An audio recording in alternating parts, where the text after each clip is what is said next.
आपको एग्जाम से ज़्यादा वाइवा और प्रैक्टिकल का डर लगा रहता है। जिस पेशेंट पे प्रोसीजर कर रहे हो उसकी पूरी हिस्ट्री आपको पता होनी चाहिए, वो क्यों एडमिट है, क्या डायग्नोस है, कब से एडमिट है, और उसका मैनेजमेंट वो पता होना चाहिए। उसके अलावा जो रिक्वायरमेंट्स होती हैं केस स्टडी वगैरह, उनके बारे में पता होना चाहिए। और फिर बेसिक इंस्ट्रूमेंट्स जो होते हैं जैसे चिडल फोर्सेप, थंब फोर्सेप, आर्टिक फोर्सेप, उसके नाम आपको और उसके यूज़ पता होने चाहिए। इसके अलावा आपको बेसिक दवाइयाँ जो होती हैं उनके नाम पता होने चाहिए, उनका क्या रूट है, क्या डोज है और क्या साइड इफेक्ट हो सकते हैं, और वो किस लिए ट्रीट करें, उनका एक्शन जो है वो आपको पता होना चाहिए। दूसरा जो आपको ध्यान रखना है कि तैयारी कैसे करें, तो इसके लिए आपको बेसिक जो प्रोसीजर्स होते हैं वो बार बार रिपीट करने हैं, उनकी अच्छे से तैयारी करनी है। स्टेप्स जो है वो आपको अच्छे से लर्न करने हैं, स्टेप बाय स्टेप्स, कोई भी स्टेप मिस नहीं करना है, और उसका जो रैशनल होता है वो आपको अच्छे से जानना है। और फिर उसके बाद में आ जाएगा जो भी आपकी रिक्वायरमेंट्स हैं, जैसे केस स्टडी है किसी डिजीज़ पे है तो आपको उसके बारे में पढ़ना है, उसका मैनेजमेंट जो उसके बारे में पढ़ना है। आपकी जो एनसीपी है, असाइनमेंट्स जो हैं उनके बारे में आपको बेसिक पता होना चाहिए।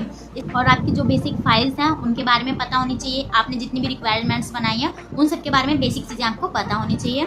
और इसके अलावा आपकी जो कॉम्पिटेंसी है, आप उसमें जो प्रोसीजर दिए गए हैं, जो प्रैक्टिकल्स हैं, तो उनके बारे में पता होना चाहिए। दूसरा जो है आपको जो ध्यान रखना है कि आप किस सब्जेक्ट में क्या पढ़ सकते हैं, क्या इंपॉर्टेंट है, उस पर ध्यान देना है। जैसे फंडामेंटल है, फंडामेंटल में आपके बेसिक वाइटल साइंस हैं वो आपको नॉर्मल पता होनी चाहिए कि नॉर्मल कितने होते हैं। और उसके बाद में जो हैंड वॉशिंग है उसके स्टेप्स पता होने चाहिए, medical and surgical hand washing हो गई।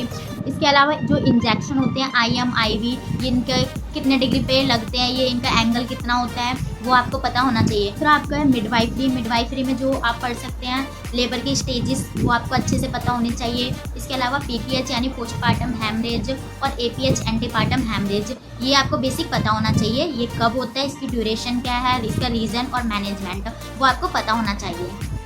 मेडिकल सर्जिकल में जो आप पढ़ सकते हैं तो वो हाइपरटेंशन से रिलेटेड पढ़ सकते हैं, और हाइपोटेंशन से रिलेटेड पढ़ सकते हैं आप। डायबिटीज़ और निमोनिया का क्या मैनेजमेंट है, क्या केयर कर सकते हैं और उसकी क्या कॉम्प्लिकेशन होती हैं, आप उनके बारे में पढ़ सकते हैं। इसके अलावा जो बेसिक मेडिसिन है जैसे एंटी हाइपरटेंसिव हो गया, एंटीपायरेटिक हो गया और अनाल्जेसिक ड्रग्स हो गई, इनके बारे में आपको इनकी क्या डोज है और इनके क्या रूट है वो आपको पता होने चाहिए। चाइल्ड हेल्थ में आप न्यूबॉर्न डिफ्लेक्सिस के बारे में, उनकी जो बर्थ के टाइम पे नॉर्मल हाइट लेंथ कितनी होती है, उनका वेट कितना होता है, नॉर्मल क्राइटेरिया क्या होता है, उसके बारे में आप पढ़ सकते हो। उनके रिफ्लेक्सिस हैं उनके बारे में आपको पता होना चाहिए। चौथा जो आपको ध्यान देना है वो इस बात पे देना है कि आप नीट एंड क्लीन होने चाहिए, आपकी यूनिफॉर्म जो है बिल्कुल क्लीन होनी चाहिए और गुड लुकिंग होना चाहिए। इसके अलावा जब आप प्रोसीजर स्टार्ट कर रहे हो तो उस टाइम पे एग्जामिनर को विश करना है और केयरफुली सुनना है। और फिर अगर आप जो आंसर दे रहे हो वो आपका 1 वर्ड्स होना चाहिए, बिल्कुल क्लियर होना चाहिए,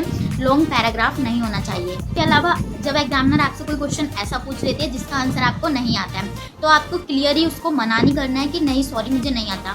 आपको ऐसे बोलना है सॉरी मैम मैं याद नहीं कर पा रहा हूँ, या फिर मैं याद करने की कोशिश कर रहा हूँ।